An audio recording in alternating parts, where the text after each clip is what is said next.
Assalamu alaikum and a very good morning to all of you. Hope you will be doing good.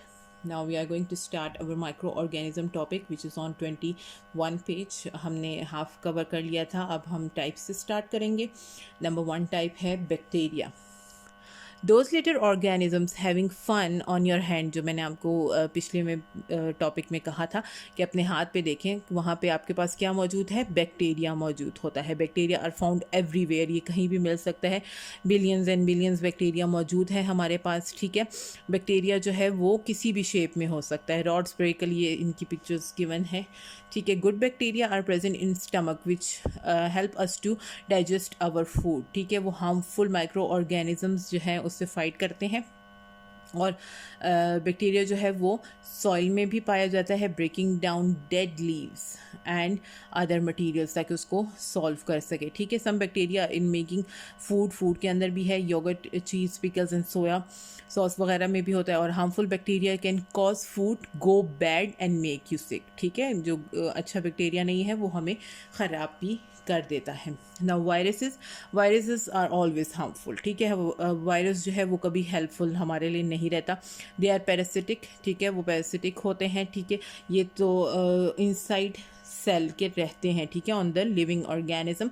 Inactive होते हैं और जब ये दूसरे सेल में एंटर होते हैं तो वो फिर एक्टिव हो जाते हैं. ठीक है, virus do not have legs, तो वो एक जगह से दूसरी जगह नहीं जा सकता. Now page number 22. They travel person to person by shaking hand, sneezing, touching, या एक दूसरे के जो वाटर ड्रॉपलेट्स होते हैं जो हवा में मौजूद होते हैं उसके थ्रू. ठीक है, they are smallest micro organisms living inside the living cell के अंदर रहते हैं. ठीक है, इन्फेक्शंस हो जाते हैं जैसे कि चिकन पॉक्स हो गया, मीजल्स हो गया, डेंगू या इन्फ्लुएंजा, फ्लू को कहा जाता है, वो होता है. ठीक है, now number 3 is fungi. Fungi are a vast group of living organisms. ठीक है, not all fungi are microscopic, सारे जो है वो माइक्रोस्कोपिक नहीं होते. मशरूम्स हमारे पास हैं, वो भी फंगस में मौजूद है, लेकिन वो हम खाते हैं. वो पॉइजनस भी कुछ होते हैं और कुछ ईटेबल वाले होते हैं. यीस्ट है हमारे पास, वो भी है. ठीक है, कुछ यीस्ट जो है वो ख़राब होता है और कुछ जो है वो हम खमीरा के तौर पे खाने के लिए इस्तेमाल करते हैं, जो पिज़्ज़ा वगैरह में होता है use. They decompose dead materials and help clearing our planet earth. ठीक है, कुछ जो फ्रूट्स और ब्रेड को लग जाते हैं वो ज़्यादातर हार्मफुल ही हमारे लिए होते हैं. Now next one is protozoa.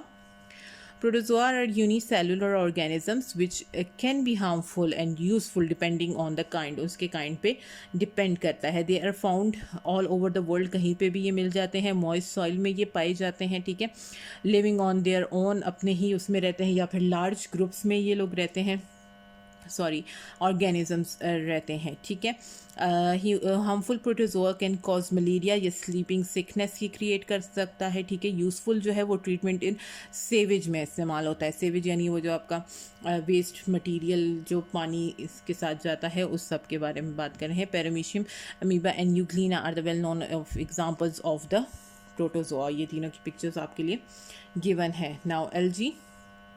Algae are the living things that are found all over the world, vary in size, different size के होते हैं, वाटर में पाए जाते हैं या फाउंड ऑन लैंड भी होता है. ये फंगस टाइप का जो होता है, उस तरह ग्रीन ग्रीन, जिसको हम नॉर्मली फंगस कहते हैं, लेकिन ये इस एल्गी होता है. ठीक है, some algae even grow on the animal turtles. ठीक है, पोलर बियर और माइक्रोस्कोपिक होते हैं. ठीक है, कुछ एल्गी यूज़फुल टूथपेस्ट में भी पाया जाता है. ठीक है, माइक्रो एल्गी जो है वो सीवीड्स में है और वो जो है हमारे पास डैम्प एरियाज़ में पाया जाता है. एंड मैक्रो मीन्स मैक्रो का जो है वो लुक लाइक प्लांट का होता है. एल्गी नियर डैम्प प्लेसेस, ये भी डैम्प प्लेसेस में पाया जाता है, यानी कि गंदे जगहों. ठीक है, now we are starting importance of micro organisms. ठीक है, माइक्रो ऑर्गेनिजम्स जो है वो हार्मफुल और वो सारा हमने देख लिया, लेकिन इसकी हम इम्पोर्टेंस अब देखेंगे कि हमारे लिए किस लिए ज़रूरी है. नंबर 1 इम्पोर्टेंस क्या है, मेडिसिन्स में. माइक्रो ऑर्गेनिजम्स जो है वो मेडिसिन बनाने में इस्तेमाल होता है. एंटीबायोटिक्स जो ज़्यादातर हमारी होती हैं वो डिजीज़ को जो कंट्रोल करने के लिए होती हैं वो उसमें इस्तेमाल किया जाता है. ठीक है, दे किल और stop the growth of the disease causing ठीक है, जो डिजीज़ कॉज होता है वो उसको बन जाता है और बंद कर देता है। और make vaccine, insulin and diagnostic guides, ठीक है, जो भी इस तरह की माइट्स वगैरह का कुछ होता है, एंटीबायोटिक्स उसके लिए इस्तेमाल की जाती हैं, तो उसमें ये यूज़ होता है। नेक्स्ट है माइक्रो ऑर्गेनिज्म इन फूड। अब खाने के अंदर क्या है, make various food products, yoghurt जो दही वगैरह हमारी है, cheese, butter, pickle, soya sauce, cream and bread, इन सब में ये इस्तेमाल किया जाता है। एग्रीकल्चर लेवल पे हमारे पास यूज़ होता है। माइक्रो ऑर्गेनिजम्स जो है वो बायो फर्टिलाइजर्स में यूज़ होते हैं। बायो फर्टिलाइजर्स क्या है, in that facilitates the growth and development of plant, ठीक है, वो ग्रोथ और प्लांट की डेवलपमेंट के लिए इस्तेमाल होते हैं। They provide plant important nutrients required, ताकि जो उसको चाहिए होता है उसकी ग्रोथ के लिए वो पूरा कर देता है, ठीक है। Micro organisms are also used as biopesticides, इन सब के लिए इस्तेमाल किया जाता है, ठीक है। Micro organism in waste treatment. Waste treatment क्या हो गया, वेस्ट वाटर और सॉलिड वेस्ट, ठीक है।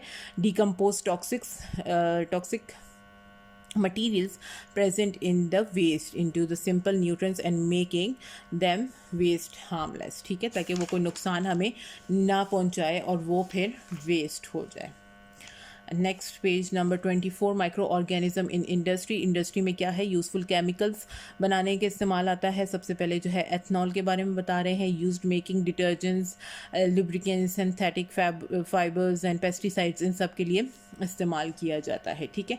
लास्ट टॉपिक है हमारा protecting our self from harmful effects of micro organism. अब माइक्रो ऑर्गेनिज्म से हम खुद को बचा किस तरह सकते हैं, ये पॉइंट्स में गिवन है हमारे पास। वॉश योर हैंड्स बिफोर और आफ्टर ईटिंग, आपको पता है खाना खाने से पहले और उसके बाद जो है वो हाथ धोना चाहिए। Brush your teeth daily, cover your mouth when you are coughing और sneezing, always eat properly cooked, पूरा पका हुआ खाना खाएं या फिर अपने नेल शॉर्ट रखिए।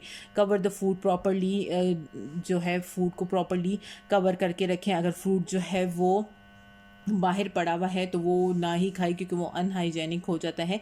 And visit a general physician, regular checkup अपना ज़रूर करवाएं, ठीक है। दैट वाज ऑल, ये आपका चैप्टर ख़त्म हो चुका हुआ है, ठीक है। And next we will start exercise. Thank you so much for watching. I hope आपको क्लियर हो गया। अगर कोई डिफ़िकल्टी हो you can ask. Thank you so much. अल्लाह हाफिज़।